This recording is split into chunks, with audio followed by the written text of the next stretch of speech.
When we last left off, we were talking about high school and mentors that you had and how that's affected your life today.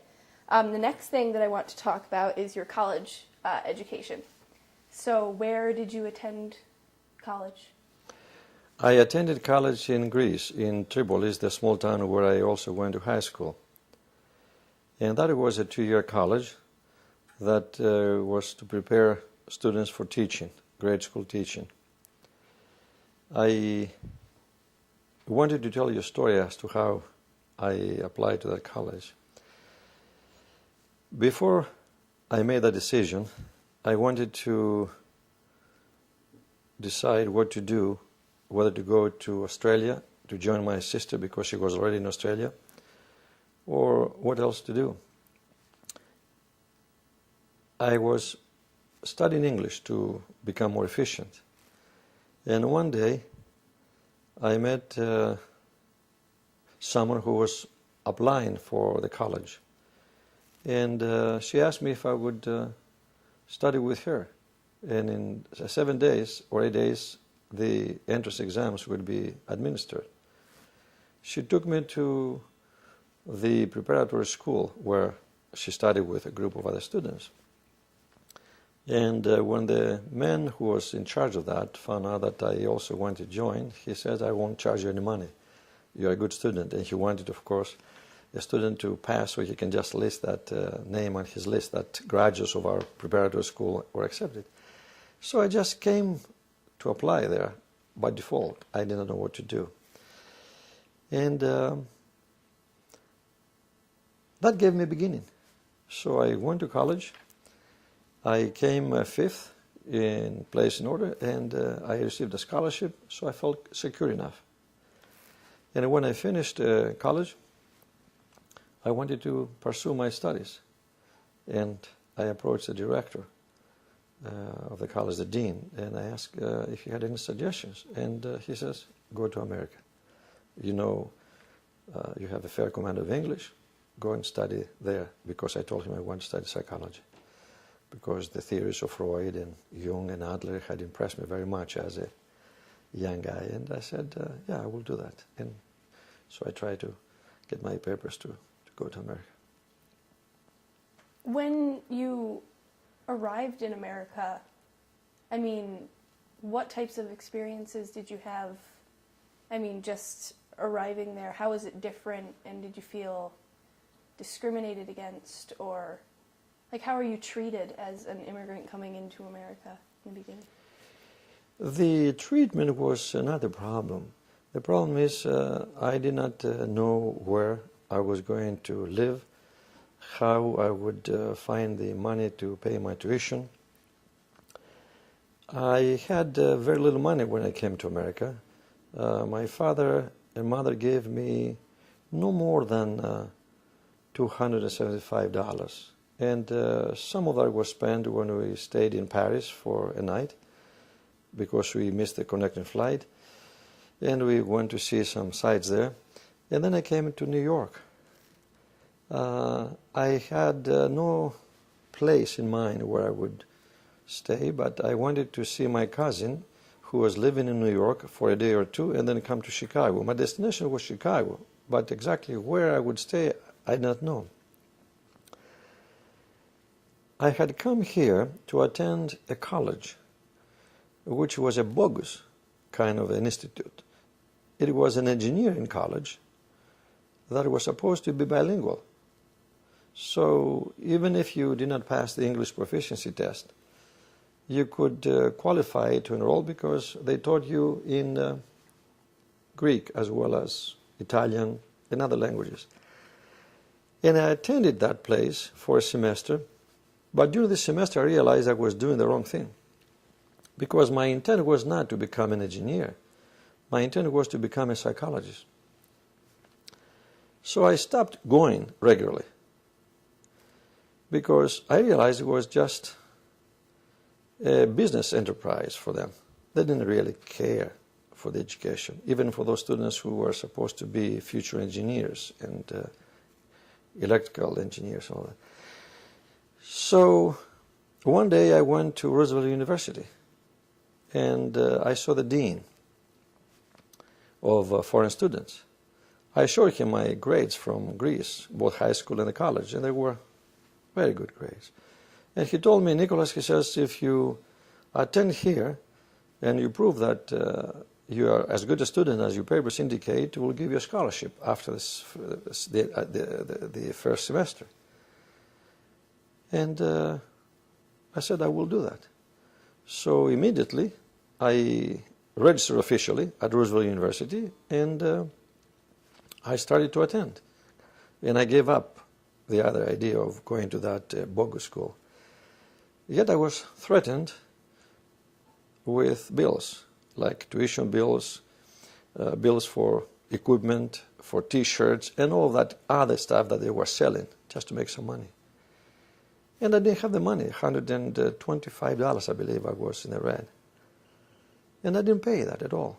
And one day I was threatened with deportation. They thought, they told me that they were going to just report me to the immigration authorities to send me back to Greece. And that was the problem. The problem was not that I was mistreated as an immigrant. I was mistreated by my own people because I realized that it was a bogus school. Okay? And so I met my wife. I met her family.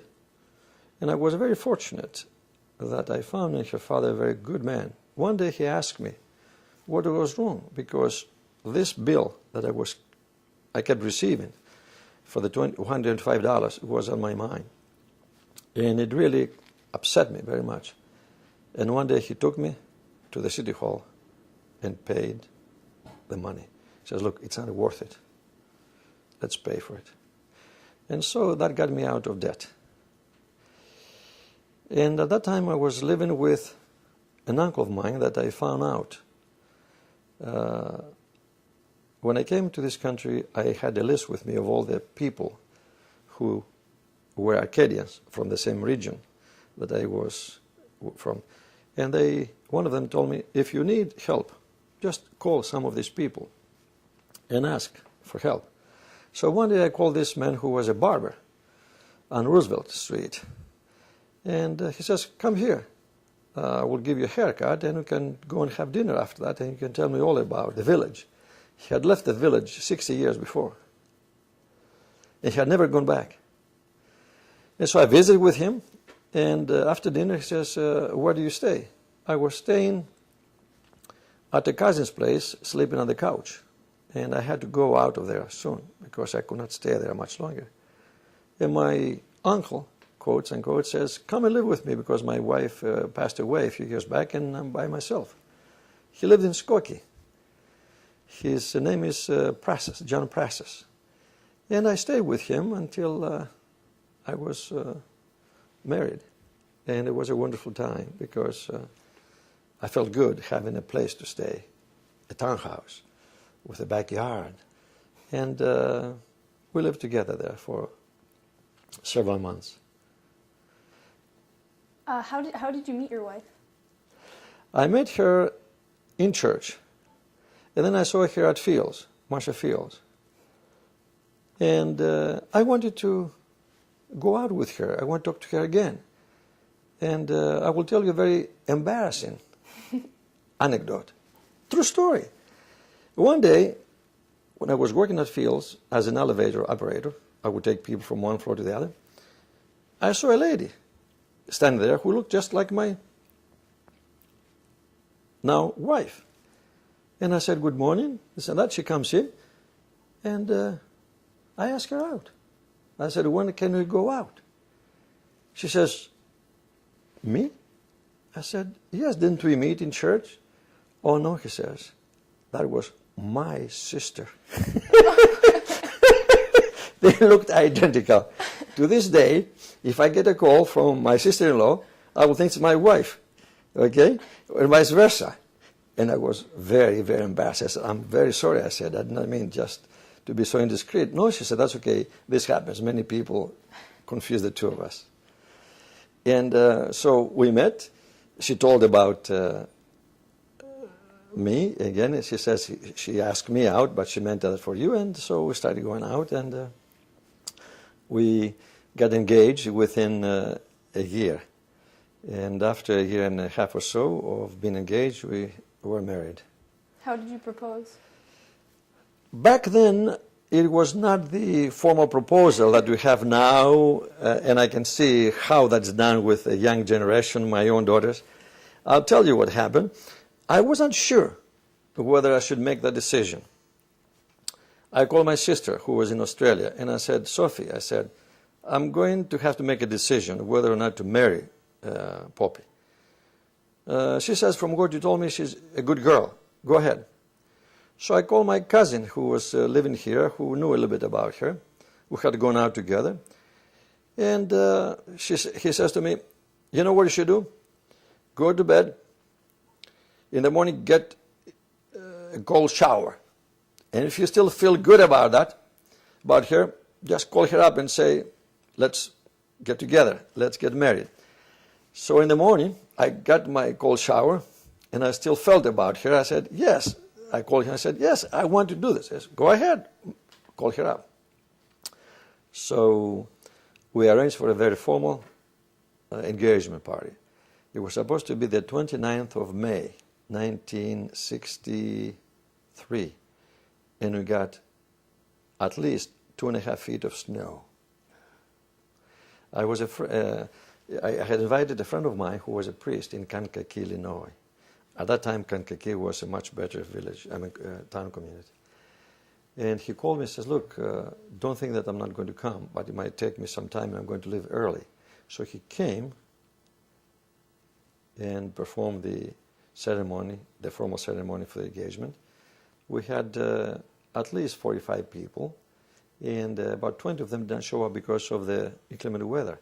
But it was a very formal engagement, and we still have quite a few pictures of that engagement party. It was just a very, very gay affair, very lovely affair. I don't remember though. I'll tell you this. Yeah, I remember going on Michigan Avenue, and there is a place, a jewelry place, just across from the Art Institute, next door to the Symphony. Chicago Symphony building. I was coming from Roosevelt University one day and I saw a beautiful pendant. It was a leaf, gold leaf, and I loved the shape, the form of that. And I believe I gave that to my wife, but not that night, of course, a couple of days later. As far as the ring that I gave her, I don't remember. I don't want to fabricate a story. I don't remember how it was. It was a place in Chicago, in Wabash, but I don't remember how I gave it to her. It was a wonderful place, I remember, on Wabash Avenue on the second floor. And it was a good place at the time, but I don't remember any more specifics, Lauren, about that. What was your wedding like? The wedding was, for me, it was like a party that the Great Gatsby gave. I could not believe that. It cost about $1,200, and my father-in-law paid for that himself. It was at a golf club place. It had a wonderful restaurant. My wife and I had been there for a Christmas party, and we were very much impressed. And that night we thought, perhaps we should have the wedding here. So the reception. So we got married at the Greek Orthodox Church of Assumption in Chicago, and we had the reception at this place out west. And people were surprised that we had chosen such a place, and how you had found that out. But it was a wonderful place, and it was much better than I thought I would be able to just afford. But my father-in-law came forth with the money, and we had a wonderful reception,